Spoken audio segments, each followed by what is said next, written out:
तो फिर से आपका स्वागत है हमारे रीड बुक चैनल में। अगर आप हमारे चैनल पे नए हैं तो हमारे चैनल को सब्सक्राइब कर दीजिए, लाइक कर दीजिए और कमेंट करके हमें बताइए कि आपके लिए और कौन सी ऑडियो बुक समरी लाई जाए। हेलो हाय दोस्तों, चलिए शुरू करते हैं आज के दिन एक और ही बेहतरीन ऑडियो बुक समरी के साथ, जिस बुक का नाम है इनर इंजीनियरिंग। इस बुक को लिखा है सदगुरु ने। चलिए शुरू करते हैं। जन्म लेने के बाद से ही हम समाज में बहुत कुछ अच्छा बुरा सीखने लगते हैं, लेकिन बुरे विचार हमारे कष्टों का कारण बन जाते हैं। इस किताब में सदगुरु ने बताया है कि कैसे हमें इन गलत थॉट पैटर्न को हटाकर उनकी जगह सही थॉट पैटर्न स्थापित करने चाहिए। इसे ही इनर इंजीनियरिंग कहा जाता है। इसे सीखकर हमारी जिंदगी से तकलीफें दूर होंगी, इसे सीखकर हमारी जिंदगी से टेंशन दूर होगी और हम सारे गोल मुस्कुराते हुए हासिल कर पाएंगे। अध्याय 1। जब हमारा शरीर, मन और एनर्जी एक साथ काम करते हैं तभी हम निर्वाण प्राप्ति की सोच सकते हैं। इन तीनों का ध्यान रखने चाहिए। आजकल हमें जो भी चिंता, तनाव और मानसिक विकार हैं, वे सब इसलिए हैं क्योंकि हम तीनों में से एक सामंजस्य नहीं बिठाते। सबसे पहले मन पर काबू करना सीखें। जब भी दुख, निराशा या असफलता का सामना हो, उस समय आप दुख में न डूब जाएं, बल्कि गलतियों से सीखकर खुद को और मजबूत करें। जैसे एक पेड़ बरसात के मौसम में भी शोक नहीं करता, बल्कि उस समय भी वह मन में संतुष्टि रखता है और धैर्य के साथ वक्त को गुजरने का इंतजार करता है। उसे पता होता है कि बसंत भी जरूर आएगा और उस पर नए फूल लगेंगे। अपने शरीर का भी हमेशा ख्याल रखें। अच्छा सात्विक भोजन लें, नियमित रूप से योग के आसन अथवा कोई भी एक्सरसाइज करें। आजकल लोग बेहद आराम पसंद हो गए हैं, इसीलिए उनमें ओबेसिटी बढ़ गई है। ओबेसिटी बढ़ने से इन्फॉर्मेशन बढ़ जाती है और तरह तरह की बीमारियां जैसे हार्ट अटैक, स्ट्रोक, गठिया, कैंसर आदि होने लगते हैं। एक किसान से सीखे कि वह सारी उम्र एक्सरसाइज करता रहता है, उसे कभी भी कोई गंभीर बीमारी नहीं लगती। शहरों के लोग केचप पोटैटो बनाते जा रहे हैं। 2 कदम चलने के लिए भी उन्हें गाड़ी चाहिए।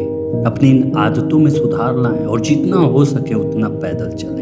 अपने अंदर की एनर्जी को कंट्रोल करने के लिए उसे कर्म एक्शन की सही दिशा दें। बुरे कर्मों का फल बुरा होता है। कई बार हमारे अंदर निगेटिव एनर्जी बढ़ जाती है, जिससे हमें गुस्सा आने लगता है और हम अपराध तक कर डालते हैं। इसलिए इस निगेटिव एनर्जी को बाहर निकालने के लिए किसी अच्छे कर्म की सहायता लें। किसी गरीब बच्चे को भोजन करवा दें, उसे पुस्तक दें। साथ ही मेडिटेशन और प्राणायाम में भी हम नेगेटिव एनर्जी को हटा सकते हैं। हमें पॉजिटिव एनर्जी बढ़ानी चाहिए। जब हम ऑफिस से थक जाते हैं तो हमारी एनर्जी कम हो जाती है। ऐसे में पॉजिटिव लोगों के साथ रहें। जिस व्यक्ति के साथ आप हंस सकते हैं उसके साथ रहें, वह आपकी पॉजिटिव एनर्जी को बढ़ा देगा। Rule number 2। बहुत बार हम ज्ञानी बनकर ऐसी चीज़ें बोलने लगते हैं जिनके बारे में हमें पता ही नहीं होता। जैसे हम समाज के कहने पर यह मान लेते हैं कि दूसरे धर्म के लोग बहुत बुरे होते हैं, जबकि हम उस धर्म के लोगों से मिले तक नहीं होते, उनके कल्चर को भी नहीं देखा होता है। लेकिन हम दूसरों की बात मानकर ऐसी नफरत पाल लेते हैं और आगे फैलाने भी लगते हैं। इससे सारा समाज ही जहरीला हो जाता है, लेकिन इसका नुकसान हमें ही होने लगता है। हमें लगता है कि हमारे आसपास केवल बुरे लोग ही हैं। इस वजह से हम किसी पर विश्वास नहीं करते और हमारी चिंता, तनाव और अवसाद बढ़ जाते हैं। इससे हम बीमार भी पड़ने लगते हैं। इसीलिए कभी भी सुनी सुनाई बातों पर विश्वास ना करें, बल्कि चीजों को खुद देखे, जांचे, परखें। आजकल के दौर में पैड मीडिया ने भी लोगों को ब्रेन वॉश करने का काम करता है, जो पार्टी मीडिया को पैसे देकर या दूसरे तरीकों से कंट्रोल करती है। मीडिया उसी के गुण गाने लगता है और विपक्ष को बुरा बताने लगता है। इससे बहुत से अनपढ़ लोगों का ब्रेन वॉश हो जाता है और वे मीडिया के इशारे पे नाचने लगते हैं, लेकिन इसमें जरा भी समझदारी नहीं है।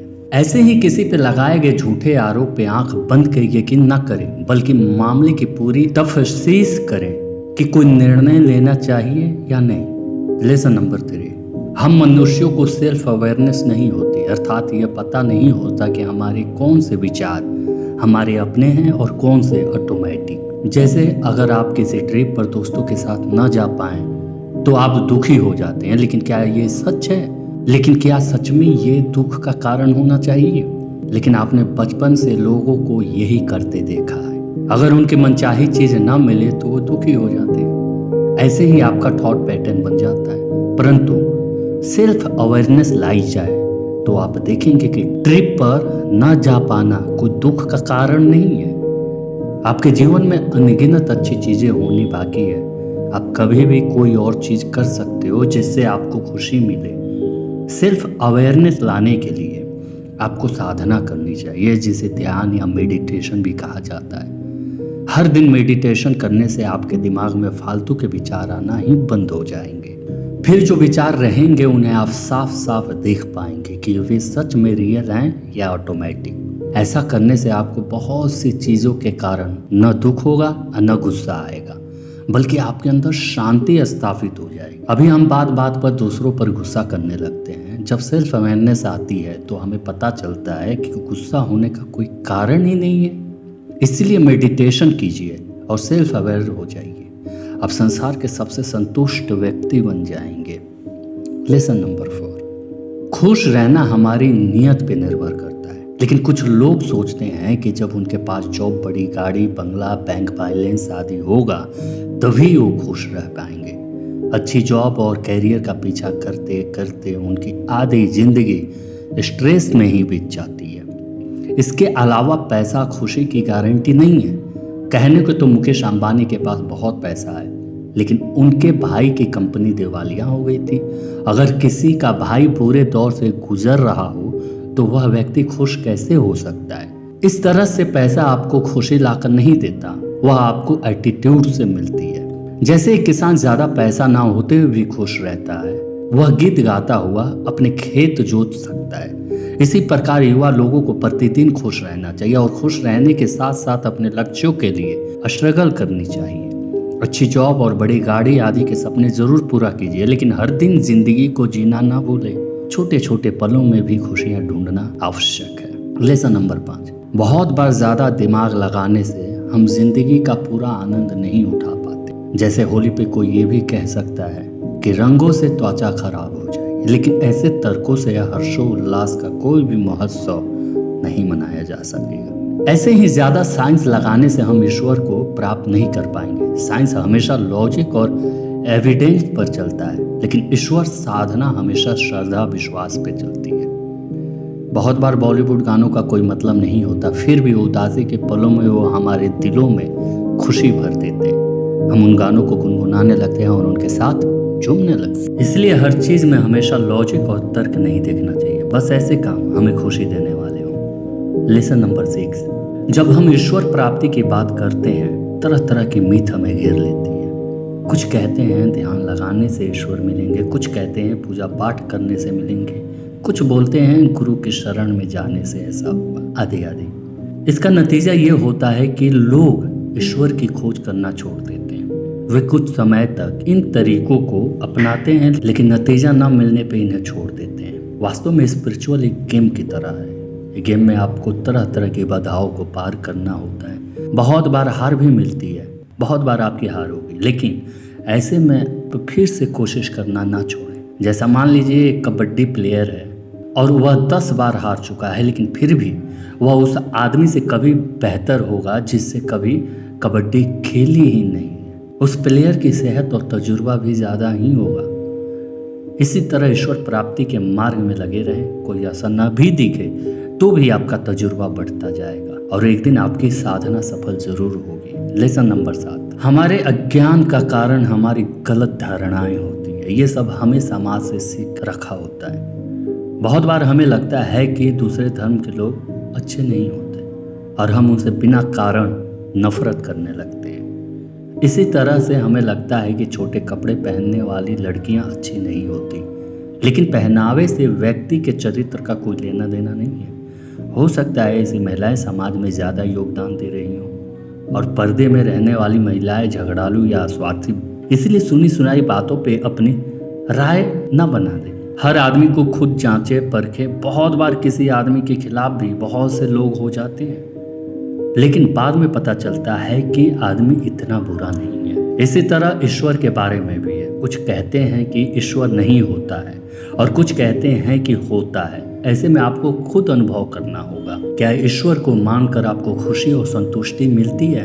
तो जरूर उसे माने। जैसे आपकी माँ मिलो दूर हो, लेकिन उनके ध्यान मात्र से आपके हृदय में प्रेम भर जाता है, ऐसा ही ईश्वर पे विश्वास रखने वाले के साथ होता है। इससे उन्हें स्ट्रेस या तनाव आदि भी नहीं होते। लेसन नंबर 8, कई बार बहुत से लोग सोचते हैं कि वे ही सही है और उनके विचार सबसे अच्छे हैं, लेकिन ऐसा नहीं है। हर मनुष्य अपने परिवेश के हिसाब से चीजों को समझता है। जैसे कोई आस्तिक है तो उसे यह नहीं समझना चाहिए कि उसकी ईश्वर के प्रति विचारधारा सही है, बल्कि यह देखना चाहिए कि नास्तिक क्या कहना चाह रहा है। उसके पर्सपेक्टिव को भी समझना चाहिए। बहुत ज्यादा आस्तिक लोग धर्म के नाम पर दंगे भी करते हैं, जबकि बहुत से नास्तिक लोग चैरिटी करते हैं। ऐसे में कौन अच्छा हुआ? इसलिए अपनी टांग कभी भी ऊपर नहीं रखनी चाहिए, बल्कि दूसरे के मत को भी सुनना चाहिए। तर्क के आधार पर ही एक दूसरे को समझना चाहिए और अपना ओपिनियन बनाना चाहिए। लेसन नंबर 9, हमेशा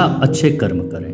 लोगों की भगवान से शिकायत होती है कि मेरी प्रार्थना क्यों नहीं सुनते, मेरे साथ बुरा क्यों हुआ, मैंने क्या पाप किए हैं, आदि आदि। लेकिन वे नहीं समझते कि हर दिन वे कुछ ना कुछ बुरा जरूर कर रहे होते हैं। कभी ऑफिस से पेन या कागज चुरा लेंगे, कभी लेट आएंगे और झूठ बोलकर कोई बहाना लगा देंगे, कभी दूसरों की तरक्की से जलेंगे, कभी इधर की उधर करके लड़ाई करवा देंगे, कभी दूसरे धर्म को गाली देंगे, आदि आदि।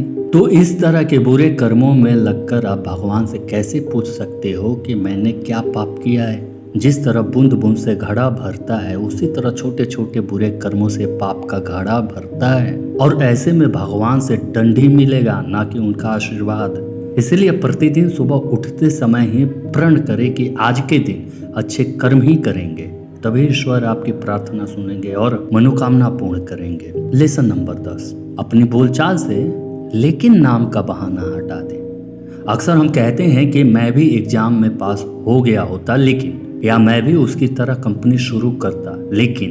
तो यह लेकिन ही आपके आगे बढ़ने के रास्ते का सबसे बड़ा रोड़ा है। इसके बदले आप कर्म करने की आदत डालें। जितना भी आपसे होता है उतना करते जाएं। याद रखें कि कोई भी बड़ा काम समय लेता है, एक दिन में कुछ भी नहीं मिलता। अगर आप आज पेड़ लगाते हैं तो अगले हफ्ते ही उससे फल की उम्मीद नहीं कर सकते। ठीक उसी तरह आप अपने बिजनेस या ब्लॉग से भी कुछ ही दिन में फायदे की उम्मीद नहीं कर सकते। आपको कुछ साल इंतजार करना पड़ेगा, लेकिन हर दिन अपने लक्ष्य की तरफ कदम बढ़ाना पड़ेगा। वह कदम कितना भी छोटा क्यों ना हो, आगे की तरफ ही बढ़े। साथ ही मन हौसला और आगे बढ़ने की भावना रखें। खुद पर शक और संदेह न करें। इस एटीट्यूड से जीवन के किसी भी लक्ष्य को प्राप्त किया जा सकता है। दोस्तों, इनर इंजीनियरिंग से हमने सीखा कि कैसे हम अपने ब्रेन से बुरे विचारों को निकाल कर अच्छे विचार डाल सकते हैं। इससे आपकी पर्सनालिटी में अभूतपूर्व चेंज आएगा और आप लाइफ को हंसी खुशी के साथ जी पाओगे। आपको अपना कीमती समय देने के लिए धन्यवाद। Thank you for watching read book. अगर आप हमारे चैनल पे नए हैं तो हमारे चैनल को लाइक कर दीजिए, सब्सक्राइब कर दीजिए और कमेंट करके हमें बताइए कि आपके लिए और कौन सी ऑडियो बुक्स हम लाई जाए।